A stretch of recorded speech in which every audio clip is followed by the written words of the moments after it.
What's going on, man? It's your boy Martian again with the trends, and we tapping back in, man. We about to break down some technical analysis. I'm going to break down everything as basic as I can. So all beginner traders, new traders, let's do it, man. We about to get to it. Okay, so before we get into the chart, I just wanted to tell y'all the platforms that I use to trade on and what I use for technical analysis. So my favorite technical analysis platform that I use is TradingView. It's called tradingview.com. 9 times out of 10, you probably gonna have to get a subscription so you can be able to use multiple different indicators. I think it only allows like 3 indicators initially, and then everything so on, you have to get like a higher subscription on TradingView.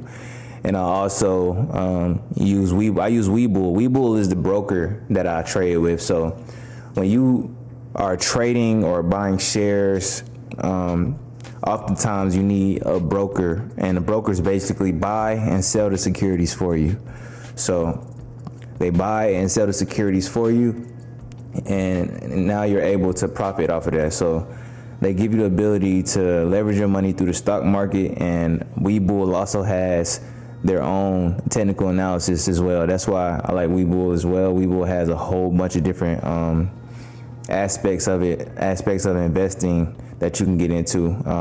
So WEBULL is a very reliable source, and I'm gonna put my link down in the description below so you guys can sign up and get y'all free stocks with WEBULL as well. So the first thing we're gonna take a look at is SPY. So if you're wondering what SPY is exchange traded fund ETF. It represents the S&P 500 index, right? And the S&P 500 index basically represents the top 500 stocks in the market right now. So wherever direction SPY is going to be the direction of most of the stocks in the stock market right now. So right now SPY is at 592.71. That's where it closed at. After market is 592.56, as you can see right here.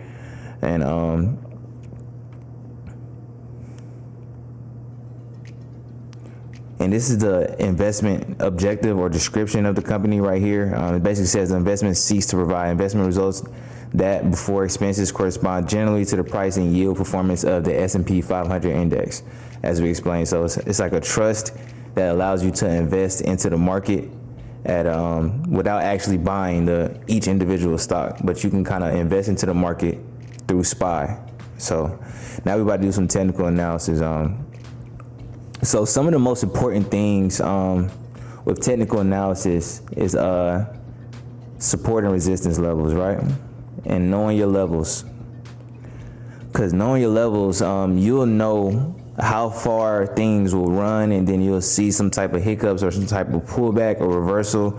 Or you can see on the opposite end, if it's that's when things are dropping, you'll see the support. So one of the favorite things that I like to use for my levels is the Fibonacci retracement, which is this big colorful thing right here. I'm going to take it off my chart real quick so I can just show you another way you can find levels. You can also find levels manually based off of previous lows and highs that it touched. So the way I would do that, I would grab a line. Wait, let me see.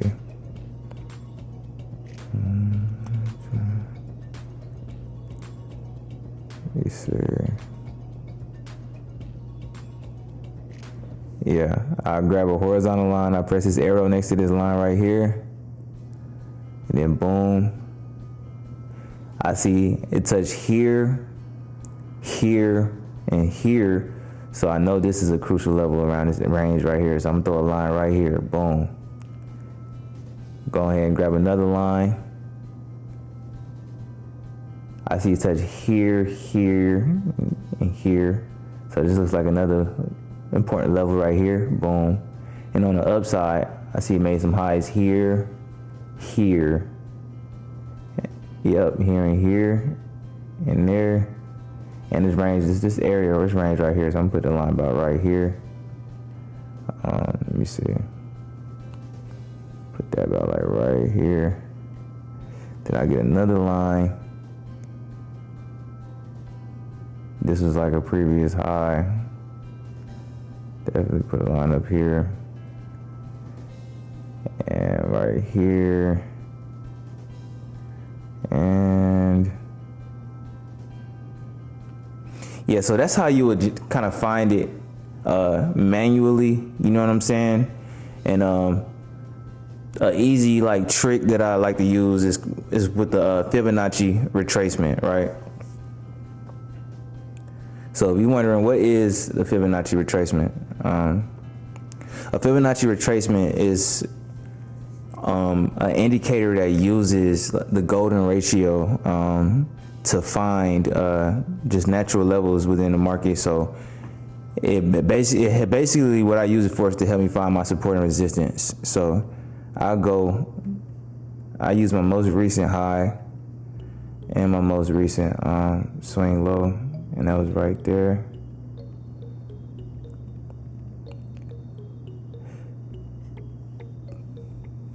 And then it'll help me find my levels. Let me matter of fact, let me take these other lines off.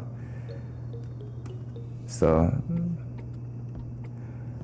I'll use this high and this low right here, because that's the one. I'm on the 1 hour too, by the way. I like to use this on the 1 hour or 2 hour when I'm day trading, right? So I go low, I go high first, and then I go low.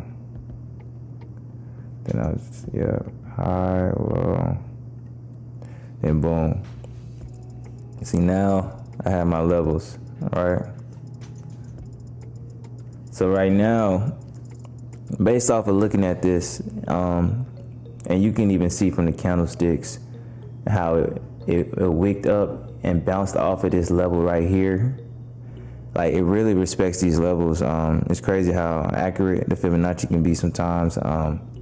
As you can see, this was a golden zone, and it gapped up out of the golden zone. Touched this level here, 586. Dropped back down, wicked down on the 585. You can see how strong these levels actually are just by looking at the Fibonacci retracement. So this is something that I like to use often when I'm day trading, charting up. You can use this on any chart. Anything that has candlesticks, you can use the Fibonacci retracement to see your support and resistance levels. So right now, I see some pullback that may be potential to occur. So my next level of support is about 590. So if it breaks 592, I know I have room to run back to previous highs, which is about 598, right? In this 598 range. So right now I'm looking for some pullback, or just expecting some type of pullback if it doesn't continue to run. And then my next level that I'll watch for would be 590. So now that I see that my level is at 592, if the market was open and I see more bearish confirmations, so bearish confirmations or confirmations in general is basically whenever my indicator is telling me something bearish about the stock in general. So if my indicator is telling me something bearish, and I have 3 indicators that's telling me something bearish, I have a higher probability that the trade will win. So that's extremely important, making sure that you're confirming with each of your indicators before you enter a trade, because this isn't gambling. This is high probability entry and exit points. And we're taking these high probability entry points and creating them based off of our technical analysis. So everything is calculated. You know what I'm saying? So, I will, based off of this, just this indicator is only alone, and seeing that it's bouncing off of this level, I will buy put contracts, and I will hold, and I will be cautious. I'll be looking until it gets to about this level here, back down to 589, 588, if it starts dropping back down to that level. So that's just one way that you can use your support and resistance lines, based off of just recent highs and lows. You know what I'm saying? So I'm gonna show y'all another thing that I do to kind of see the direction of what's about to happen, right? I'll go use my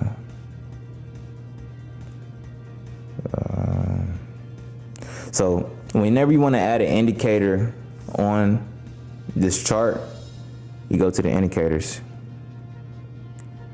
And this is my divergence indicator that I like to use. Apparently I already had it on here, so I could take this off. I was wondering, sometimes the trading view be glitching sometimes, but you know, it's just technology. It happens. So both of these indicators, right, are divergence indicators. I have both of them there because RSI is one of the most popular divergence indicators that we use, and we have the MFI, the money flow index. So the money flow index measures money flow and volume, while RSI focuses more so on just this overall strength and volume. So it's like money flow index has two factors to it. That's why I like to use the money flow index over the RSIs. You can see some things are different. So sometimes it's cool to look at both to see if you see any divergence. So what is divergence? Divergence is basically when you see a difference between the pattern of the chart and the pattern of your indicator, right? So I'm gonna pull up this is my divergence chart right here. This is one of my keys to trading right here because it comes in handy a lot. So as you can see, each of these white lines represent a divergence indicator. Each of these white lines represent a divergence indicator. So whenever you're looking at your chart, you want to take a look at your divergence indicator. This is one of my confirmations that I use a lot, and you'll see different things on different time frames, right? So now we're about to go back to the chart, and I'm about to see if I see any type of divergence on most recent levels, right? And I'm going to use my money flow index, the MFI, to see. Okay. So off the rip, I see some divergence. I see some crazy divergence. And I will go ahead and I'll use my handy dandy trend line. I'll throw it right here, here. And then I'll throw one off of this, from this level, where I put it at, from here to here, right? Y'all see how it's different? It looks different. These are supposed to be similar shapes, similar patterns, but it's not. So we're going to take a look at our handy dandy divergence chart, and we see typical bearish divergence, right? Well, I'm sorry. We see, let me see what I see. Okay. Boom. It's a lower high. Lower high. Okay. Well, we see bearish continuous divergence. So it's only bearish continuous because it started this downtrend here, and then you can see the divergence up. The money flow index is very high, and it should be lower because this range is lower than this range, so it should be that same way. So this is why it would be bearish continuous. Usually bearish continuous will be based off of it'll be on a you'll see it'll be on a downtrend overall, but the downtrend started literally right here at this level. So I see bearish continuous divergence, and that's a bearish confirmation for me on my 1 hour. So within these next hours, on the candlesticks, I'm expecting some type of downward momentum. So I'm expecting these next few candlesticks to be down, and then remember my next low was around 588. So that's two bearish confirmations. So that makes me more confident to go into the trade. You get me? So that's a little bit about how I look at the market and how I like visualize things using divergence and support and resistance. And yeah, man, I appreciate y'all for taking y'all time and listening to this video and learning a little bit about support and resistance. Let me go back. Let me go out. Yeah, I appreciate y'all, man, for taking y'all time to listen to this video and tapping in with me and learning a little bit about support and resistance, man. More videos on the way, more educational videos on the way. I appreciate y'all again. Please like, comment, and subscribe to the video, and comment any questions below. And I'm gonna tap back in with y'all, man. Peace.